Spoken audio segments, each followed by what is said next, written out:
نبی پاک صلی اللہ علیہ وسلم نے فرمایا دو دوست کٹھے رہتے تھے دنیا میں، نیکیاں کرتے تھے، نماز پڑھتے تھے، عبادت کرتے تھے، ایک میں کوتاہی رہ گئی، کوئی غلطی بڑی ہو گئی، اب ایک جنت میں دوسرا جہنم میں۔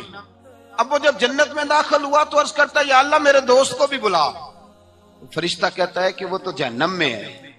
یہ لفظ موجود ہیں، اتنے خوبصورت دوست بھی ہوتے ہیں، اس طرح کے میں یارانے ہوں گے، یہ بھی عنوان ہوگا، قیامت میں یہ رنگ بھی مہکے گا۔ اے اللہ دوست کو بھیج دے جنت میں، تو حکم ہوگا کہ وہ تو جہنم میں ہے، اس کے لیے تو دوزخ کا فیصلہ ہوا ہے۔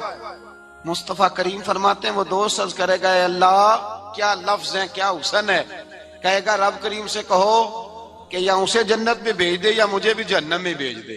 میرے مصطفیٰ کریم فرماتے ہیں رب فرمائے گا تو میرے بندے سے اتنا پیار کرتا ہے تو میں تو کہیں بڑھ کے اپنے بندوں سے پیار کرتا ہوں، جاؤ اس کے دوست کے کہنے پر اسے جنت دے دو۔